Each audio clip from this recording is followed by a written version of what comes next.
porque es el elemento disparador, el generador de todo el conjunto de dispositivos que nosotros vamos a utilizar para solucionarlo. En este contexto, ya me refería a Babi, y él también nos dice que cuando nosotros queremos plantear una investigación, tenemos que saber que esto es, en realidad, especificar lo más claramente posible lo que queremos investigar.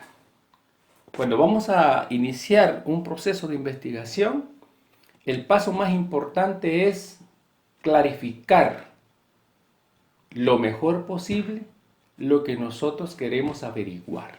¿Qué quiero yo averiguar? Esa es una de las preguntas importantes. Y además de eso, coincidiendo con los demás autores, nos dice también que hay que aclarar cuál es la mejor manera de averiguar eso que quiero averiguar y además de llegar a su solución.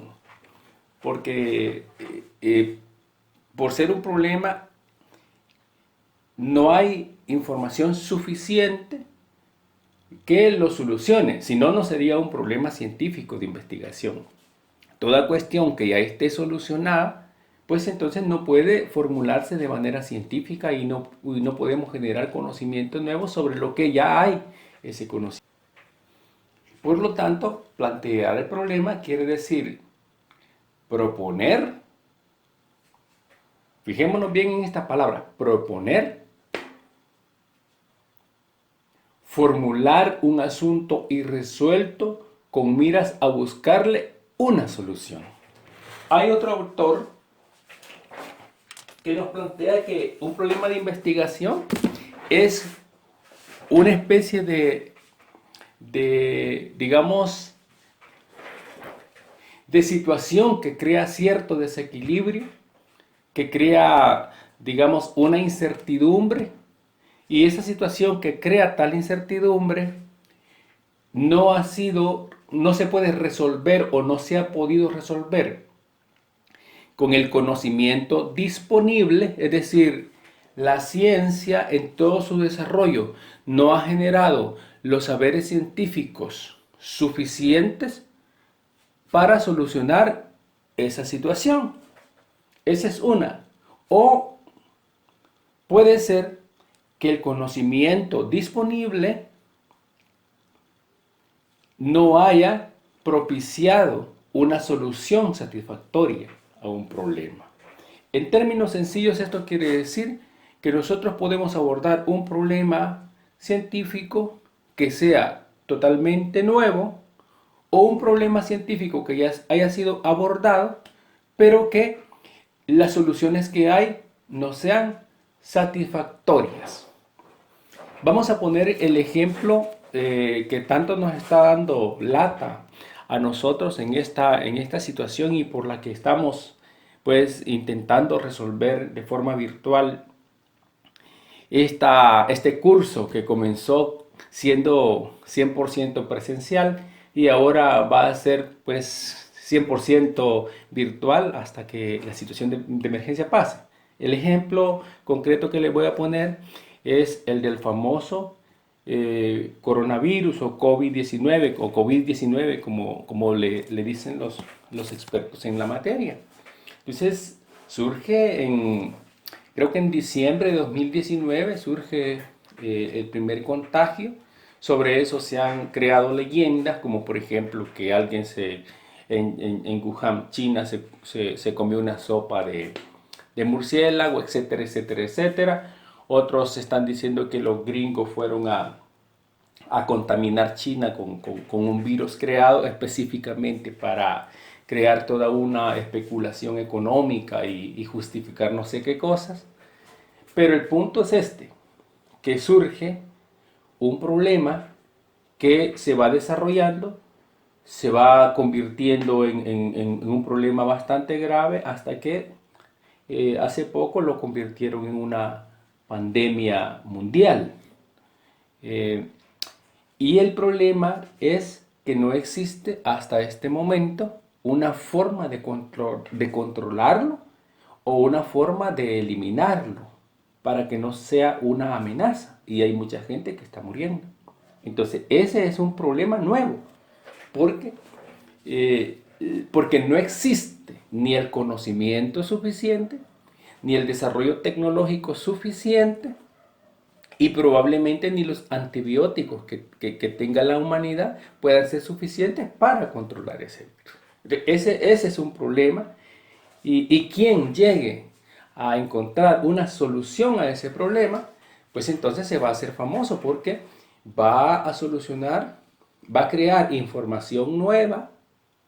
Digo nueva entre comillas porque nada es completamente nuevo en el mundo, pero va a dar una información nueva, va a crear saberes nuevos a través de los cuales se va a solucionar un enorme problema, digamos. Pero esta persona tiene que ser un científico que experimente, o un conjunto de científicos que estén trabajando, digamos, para solucionar ese problema. Entonces, ahí estamos, ¿verdad? Proponer, formular un asunto, en este caso, irresuelto. Y la meta es buscarle una solución. Porque en investigación científica, a los problemas se les busca una solución. Entonces, fíjense bien, el problema es una situación para resolver. Y por ser una situación para resolver, demanda un esfuerzo intelectual.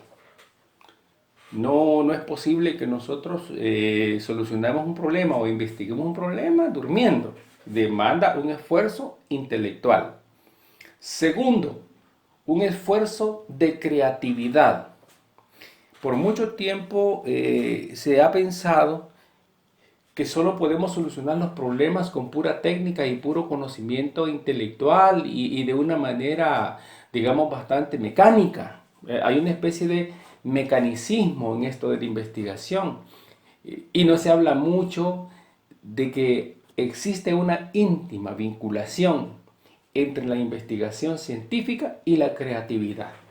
Si un investigador no es creativo, pues no podrá solucionar adecuadamente su problema, o no podrá concebir miradas distintas a aquellas con las cuales se ha mirado antes ese problema.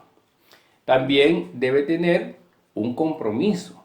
¿Qué significa ese compromiso? Bueno, pues tiene que, digamos, adquirir una responsabilidad, debe adquirir una ética del trabajo, o debe desarrollar una ética del trabajo, y debe enamorarse de su problema de investigación.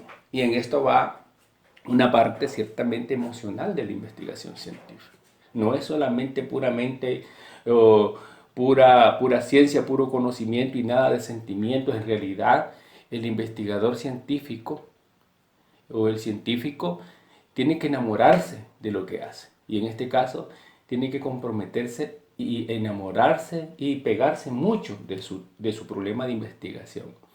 Pero no basta solo eso, sino que también deben existir ciertas habilidades como las que nosotros estamos tratando de resolver, tratando de decir habilidad para escribir un texto científico, habilidad para elaborar un buen aparato crítico, habilidad para formular los instrumentos de investigación, etcétera, etcétera, etcétera. Pero como yo ya le decía que el problema es el ADN de la investigación, y esto no lo digo yo como que es mi idea, sino que ya Bunge en sus textos lo ha expresado. Por ejemplo, en su texto de 2004, él dice que el problema es el origen de la actividad investigadora, o sea, el ADN de la investigación científica. ¿Por qué dice eso Bunge? Pues justamente porque nuestra capacidad de investigación solo se pone en movimiento cuando hay un problema. Ese es el punto. Solo nosotros vamos a movilizar nuestra creatividad nuestros saberes, nuestro talento, nuestra emocionalidad, cuando en realidad tenemos un problema. Ahora, en la parte ya, digamos, de elaboración y formulación de ese problema, hay diferentes modalidades de hacerlo. Yo les quiero proponer en este momento la parte de la construcción del problema concreto que vamos a investigar. Entonces, ¿cómo yo lo veo? Yo lo veo de dos partes. Un conjunto de argumentos que se esbozan después de ser también una aproximación a la literatura existente, si es que hay, si es que ese tema se ha abordado. Entonces se hace una aproximación, se genera una cierta información, un cierto conocimiento, uno se va familiarizando con lo que hay, va detectando lo que hace falta, va leyendo acá, por allá, una serie de fuentes, tanto primarias como secundarias, pero cuando va a elaborar, tomando apuntes, pero hay un momento en que uno se va a sentar a escribir el problema de investigación. Y yo lo veo con dos partes, ese problema de investigación. ¿Cuáles son esas partes? Un desarrollo que consiste en el conjunto de argumentos lógicos que yo voy a dar tratando de explicar por qué ese problema es un problema científico. Y al cierre de ese conjunto de problemas, yo voy a elaborar o plantear la pregunta o preguntas problemáticas. Esas son las dos partes que tiene, digamos, el problema de investigación convertido en texto, o sea, ya textualizado. La parte del desarrollo y la parte de las preguntas de investigación. Podrá haber otros profesores, investigadores que puedan decir cosas distintas, pero esto de la investigación científica también es un campo de discusión, de debates, de creatividad, pero el punto es que el problema tenga sentido. Y a partir de entonces yo empiezo, a partir de que ya tengo esa fundamentación, puedo decir que estoy pensando mi problema con una actitud científica. Entonces, decimos que el proceso de pensar el problema es con una actitud científica, ¿verdad? Para desmarcar su extensión, sus significados conceptuales, empezar a formular algunas categorías y articularlas entre ellas, y luego pues tratar de definir por qué ese problema que yo estoy esbozando es un problema científico. Esta es una idea del colega profesor de acá de la facultad, de don Raúl López Grijalva, en un texto que tiene del año 2015. Pueden encontrar ustedes ese texto, pues, o la idea en la página número 73. Lo mismo podemos explorar lo que dicen pues Hernández Sampieri, Collado Batista y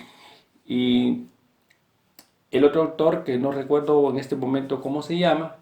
Es un libro, digamos que es el boom en América Latina, con más de no sé cuántas ediciones, 8 o 10 ediciones, 14 ediciones, no sé. Y ellos dicen lo siguiente, lo cito porque es un libro muy didáctico, digo que es uno de los mejores libros que podemos leer para nosotros que somos principiantes en investigación científica. Y ellos dicen que plantear un problema es, fíjense bien, es afinar y estructurar más formalmente la idea de investigación.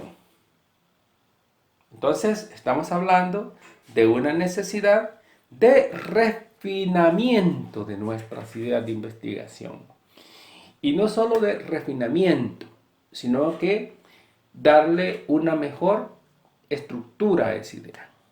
A mí se me ocurre una idea y empiezo a refinarla a través de la lectura, a través de la reflexión, a través del contraste, a través de buscar antecedentes, etcétera, etcétera. Y entonces empiezo a estructurar mejor mi idea cuando yo empiezo a decir, a acotarla. Por ejemplo, hay ideas que pueden ser demasiado generales, hay temas que que pueden ser demasiado amplios y entonces se me vuelven inmanejables. Entonces yo tengo que buscar una mejor estructura para mi problema de investigación científica. Entonces, hasta aquí de lo que llevo dicho, puedo hacer una conclusión y es, el problema científico no está en la realidad, no está ya hecho, no está allí, no está allí. El problema científico hay que construirlo. Y además, el problema científico no se construye en soledad, sino que se construye en un diálogo social con todos los saberes que ha producido la humanidad sobre esa idea que yo voy a desarrollar. Entonces, algunas características de ese tema, o de ese problema, perdón, científico. En primer lugar, es que debe expresar una relación entre dos o más conceptos o variables. Esto, si yo estoy pensando de alguna manera en un método cuantitativo o si yo todavía no me he desembarazado del enfoque positivo de la investigación. Pero, como ustedes saben, en literatura la situación cambia bastante. No necesariamente tengo que encontrar relaciones entre conceptos o variables, sino que mi problema lo que debe expresar es una pregunta esencial que tenga sentido y que sea posible resolver con los saberes que ya están y con los que yo voy a generar a través de mi investigación. No necesariamente se tienen que relacionar conceptos o variables, sino que se tiene que trabajar con una idea e irla estructurando. Otra característica es que el problema debe estar formulado como una pregunta, claramente y sin ambigüedad. Esto es importante, porque la pregunta debe ser clara, no debe tener ambigüedades.